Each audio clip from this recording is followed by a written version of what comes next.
Jadi saya ingin tandakan apapun pilihannya adalah sebuah memiliki resiko masing-masing. Anies ini terdistribusi nggak kotel efeknya? Kita melihat yang mengklaim hanya Nasdem. Ya. Tapi data menariknya adalah termasuk kemarin survei SMRC. Kalau Carta besok baru mau rilis, bocoran dikit tapi ya. Ternyata kenaikan elektabilitas pasca deklarasi Anies tidak terjadi di Nasdem. Terjadinya malah di Demokrat dan PKS. Siap-siap juga Nasdem, bukan hanya mendapatkan puji sanjung, fitnah, sirik, dengki, khianat. Nah, itu akan dihadapi Nasdem itu. ini keterbelahan antara mau perubahan atau mau keberlanjutan. Ya. Dan kita nggak bisa menafikan 2024 itu pasti ada bagian dari residu 2014-2019 yang diterjemahkan keberlanjutan atau perubahan tadi. Setelah 5 tahun selesai akan terjadi pemilihan presiden dan itu artinya kesempatan untuk melakukan perubahan dan perbaikan. Kalau Demokrat dan PKS kita lekatkan pada identitas perubahan tadi, dari 2014 mereka sudah punya identitas itu. Jadi ketika kemudian mau disandingkan dengan Anies yang kebetulan sejak 2017 Sudah. karena dipecat kemudian dia menjadi simbol perlawanan terhadap simbol Jokowi dan menjadi simbol perubahan, kan gampang banget buat PKS dan Demokrat melekatkan itu. Nasdem, dia punya 8 tahun portfolio menjadi sosok atau partai yang membidani keberlanjutan tadi. Sehingga ketika kemudian, jadi ketika Nasdem kemudian mengajak keliling-keliling atau deklarasi, pilihannya menjadi dua. Betul, mungkin ada pemilih Anies yang suka dengan perubahan yang akan milih Nasdem, tapi ada juga pemilih Nasdem yang akan kabur karena stigma tentang keberlanjutan itu berubah sekarang. Anies Baswedan itu membuat kebanggaan yang luar biasa bagi rakyat Indonesia, bagaimana percaya diri. Bung Karno dulu mengatakan harga diri, percaya diri, dan jadi kalau kita lihat Anies Baswedan itu paket komplit, figur bagaimana ya dia aspirasi perubahan. Tapi selama bertahun-tahun perasaan satu Jakarta belum terwujud. Kita mewujudkan dengan apa? Membangun sistem transportasi. Bullshit. Dunia internasional memuji transportasi di Jakarta. Bullshit. Makin macet makin gila. Bila kita merdeka, maka janji-janji itu harus terlunaskan bagi warga Jakarta. Dulu janjinya apa ya? Aduh.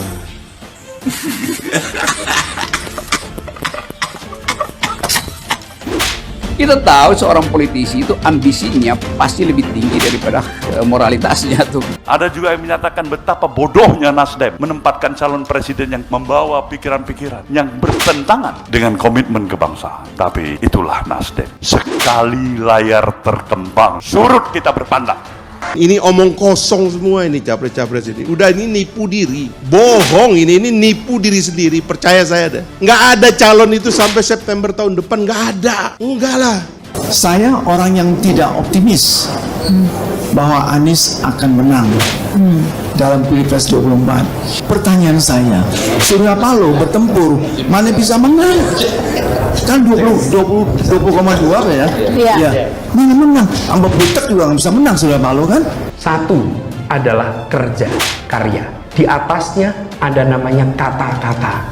Dungu. Wah, Anies.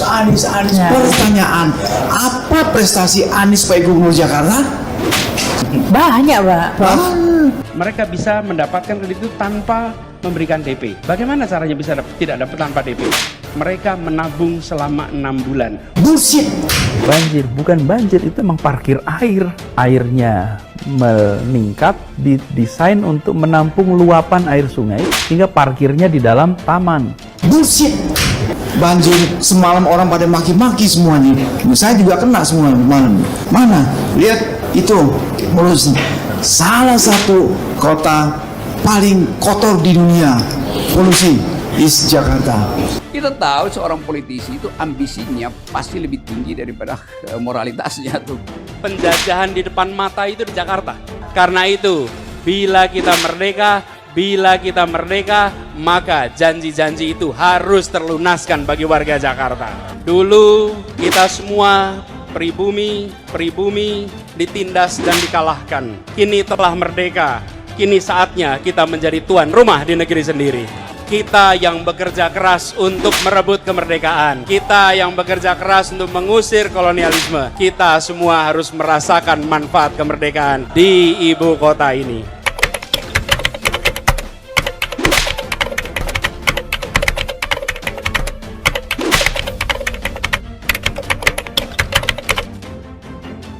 Insya Allah semua akan mendapatkan kesetaraan kesempatan.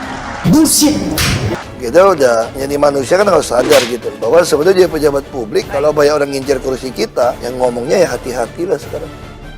Sebagaimana juga saya kemarin bertugas di Jakarta, setelah 5 tahun selesai akan terjadi pemilihan presiden, dan itu artinya kesempatan untuk melakukan perubahan dan perbaikan. Bullshit. Menyatakan sesuatu, pertama wajib membuktikan dulu pernyataannya. Bagaimana membuktikannya? Buka datanya, sehingga kalau kemudian kita masuk pada ruang perdebatan maupun diskusi jadi ilmiah dan intelek. Jangan kemudian ada datanya mana? Tugas saya sekarang adalah menjawab setiap kata-kata dengan karya-karya. Bullshit. Bullshit. Tahayul itu, semua itu nongseng. Bahwa kemudian ada orang katakan bahwa Anies Baswedan itu jago mengelola kata, bukan jago mengelola kota. Mungkin itu bukan bermaksud bully, karena memang kerja nyatanya belum kelihatan sampai sekarang. Nantinya publik Jakarta, Bang, akan menilainya dulu janji apa, sekarang hasilnya apa. Dulu janjinya apa ya? Dulu janjinya apa ya?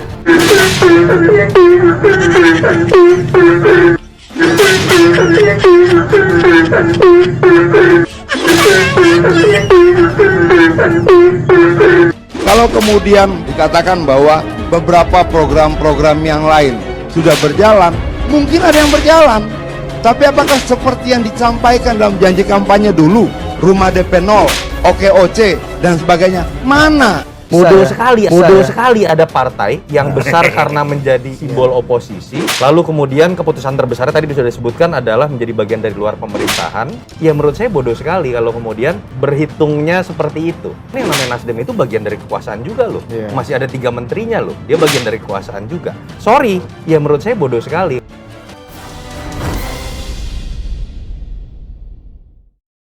Memilih mengusung Anies Baswedan yang identik dengan antitesa pemerintahan Presiden Jokowi dan berkoalisi dengan partai oposisi, membuat Nasdem menjadi simbol pengkhianat ketimbang simbol perubahan.